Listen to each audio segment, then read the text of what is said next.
ஓம் அகிலாண்டேஸ்வரியே போற்றி, அகிலத்தை ஆள்பவளே போற்றி போற்றி. நல்லதே நினைப்போம், நல்லதே விதைப்போம். அம்மன் அருள்வாக்கு குழந்தைகளுக்கு இந்த அம்மன் தாயின் ஆசீர்வாதங்கள் எப்பொழுதுமே முழுமையாக கிடைக்கும்.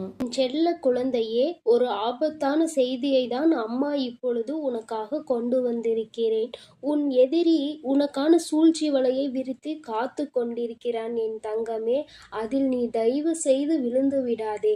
அதிலிருந்து தப்பிப்பதற்கான வழியை சொல்லவே நான் உன்னை தேடி ஓடி வந்திருக்கிறேன். பதிவை முழுமையாக கேள் என் தங்கமே.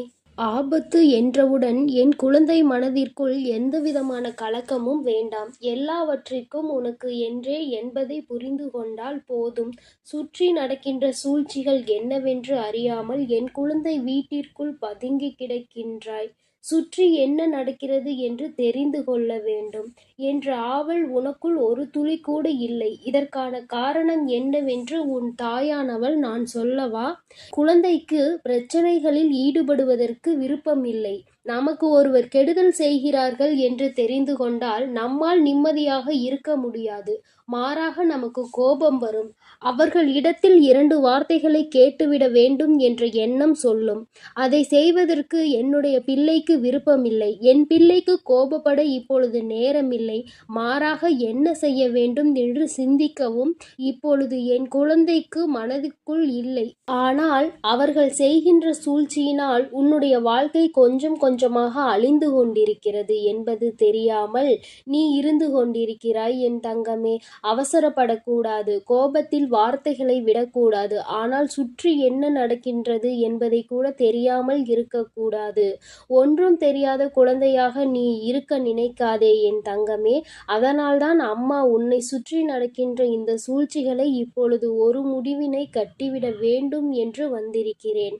அவர் யார் என்பதையும் உனக்கு நான் காண்பிக்கிறேன். நான் சொல்லும் அடையாளங்களோடு இருப்பவர்களிடம் இனிமேலாவது எப்பொழுதும் ஜாக்கிரதையாகவும் கவனமாகவும் இருந்து பழகு. வாழ்க்கையில் முன்னெச்சரிக்கையாகவும் நீ இருக்க வேண்டும். என் குழந்தைக்கு உன்னுடைய வாழ்க்கையை பற்றி உனக்கு வேண்டுமானால் கவலை இல்லாமல் இருக்கலாம். ஆனால் உன் அம்மா எனக்கு இருக்கின்றதல்லவா? உன் மீது எனக்கு அக்கறை இருக்கின்றது அல்லவா? அந்த அக்கறையை நான் காட்ட வேண்டும் என்றுதான் இப்பொழுது வந்திருக்கிறேன் என் தங்கமே.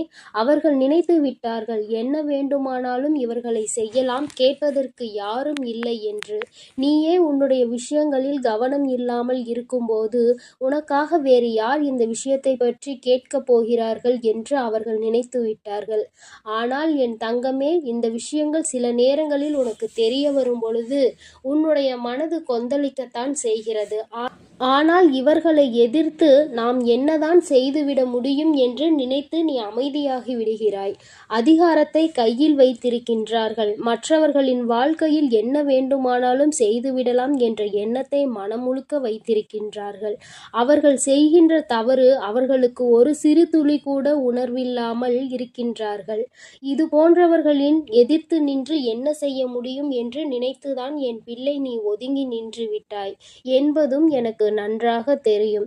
என் தங்கமே, பரவாயில்லை. உன் வாழ்க்கையில் நடந்திருக்கின்ற சில விஷயங்கள் ஏற்புடையதாக இல்லை. அதனால் அவர்களுக்கு அதற்கான தண்டனையை மட்டுமல்ல, அவர்கள் வாழ்க்கையில் இனி ஒரு நாளும் இது போன்று யாருக்கும் செய்யக்கூடாது என்கின்ற அளவிற்கு அவர்கள் வாழ்க்கையில் நல்லதொரு பாடத்தினை கற்பித்து கொடுக்க வேண்டிய கட்டாயம் இப்பொழுது வந்துவிட்டது. உன்னுடைய இல்லத்தில் மிக அருகாமையில்தான் இருந்து கொண்டிருக்கிறார்கள். அது மட்டுமல்லாமல் இது போன்ற செயல்களை செய்ய நினைப்பவர் ஒரு ஆணும் ஒரு பெண்ணும். இருவருமே உடன் பிறந்தவர்கள். என் தங்கமே, இருவரும் மற்றவர்களுடைய வாழ்க்கையை கெடுப்பது என்பதில் மிக கவனமாக இருக்கின்றார்கள். குறிப்பாக உன்னுடைய வாழ்க்கையை கெடுப்பது என்பதில் மிக கவனமாக இருக்கிறார்கள். அவர்கள் உனக்கு சொந்த உறவுதான். அது மட்டுமல்லாமல் தந்தை வழியில் தந்தையின் உடன் பிறந்தவர்களுடைய குழந்தைகள். என் தங்கமே, இது போன்ற அருகில் இருக்கின்றவர்கள் யார் என்று ஒரு முறை சிந்தித்துப் பார். என் தங்கமே, இவர்கள் எப்பொழுதும் உங்கள் குடும்பத்தை என்ன செய்யலாம், நாம் என்ன சூழ்ச்சிகளை செய்து இவர்கள் வாழ்க்கையை அழிக்கலாம் என்று சிந்தித்துக் கொண்டிருக்கிறார்கள். அவர்கள் குடும்பத்தில் இருக்கின்ற பிரச்சனைகள் ஏராளம். அவர்களின் குடும்பத்தில் அவர்களின் பிள்ளைகள் முதல் கொண்டு யாருமே நிம்மதியாக இல்லை. அவர்களின் வாழ்க்கையை சீர்படுத்த முயற்சி செய்யாமல் எங்கே உங்கள் குடும்பத்தில் இருக்கிறவர்களின் வாழ்க்கையை அழிக்க நினைக்கின்றார்கள். இவை எல்லாவற்றிற்கும் ஒரே காரணம், சொத்து பிரச்சனை மட்டும்தான். என் தங்கமே, நிலம் தொடர்பான பிரச்சனையினால் இப்பொழுது அவர்கள் உங்களை பழிவாங்கக்கூடிய அளவிற்கு வந்து விட்டார்கள். என் பிள்ளை, இனிமேலாவது இவர்களிடத்தில் சுதாரித்து கொள்ள வேண்டும். இவர்களுக்கு ஒரு நாளும் நீ பயப்பட வேண்டிய அவசியமில்லை. முதலில் நீ உன்னுடைய வீட்டை விட்டு வெளியே வா. அடைந்து கிடக்கின்ற உன்னுடைய மனதிற்குள் இருந்து நீ வெளியே வா.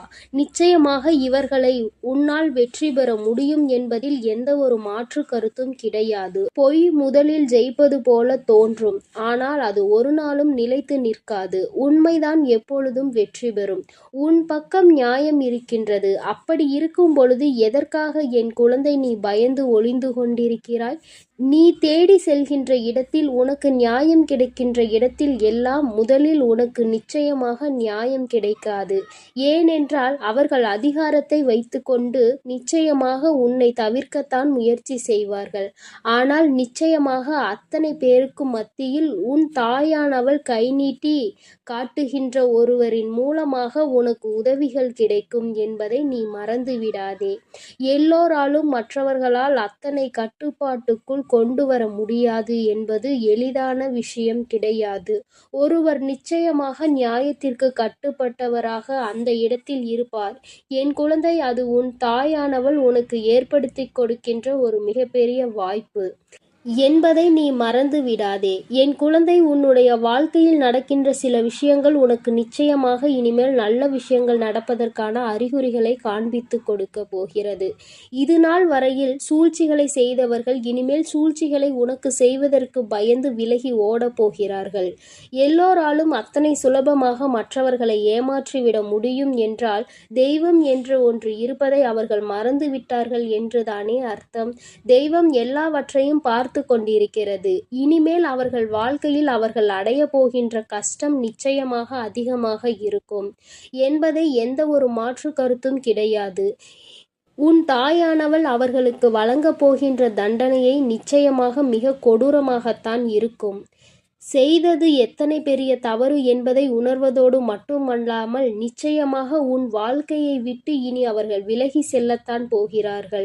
அவர்கள் குடும்பத்தில் இருக்கின்ற பிரச்சனை இன்னும் பெரிதாகி அவர்கள் மனதிற்கு மிகப்பெரிய வேதனையை கொடுக்க போகின்றது. தன் பக்கம் இருக்கின்ற கஷ்டங்களையும் துன்பங்களையும் பார்க்காமல் அடுத்தவர்களுக்கு துன்பங்களை கொடுக்க நினைத்தவர்கள் வாழ்க்கை எப்போதும் நிச்சயமாக நல்லபடியாக கடைசி வரை போய் சென்று சேராது என்பதுதான் விதி ஆகும். தன்னுடைய பாவங்களை சேர்த்து கொண்டு விட்டார்கள். இனிமேல் அவர்கள் வாழ்க்கையை காப்பாற்ற வேண்டிய பொறுப்பு அவர்களுக்குத்தான் இருக்கிறது. அதை எப்படி செய்ய வேண்டும் என்று உன் அம்மா நான் முடிவு செய்து விட்டேன் தங்கமே. இன்று உன்னிடத்தில் இந்த செய்தியை சேர்த்ததற்கு காரணம், சுற்றி இருக்கின்ற உறவுகள் எல்லாம் நல்லவர்கள் என்று நீ நினைத்துவிடக் கூடாது. யாரால் எந்த நேரத்தில் எப்படி ஒரு ஆபத்து வரும் என்பதை நீ புரிந்து கொள்ள வேண்டும். இந்த நேரம் நான் உன்னை காப்பாற்றி விடுவேன் என்பதை மட்டும் புரிந்து கொண்டால் போதும் என் செல்ல குழந்தையே.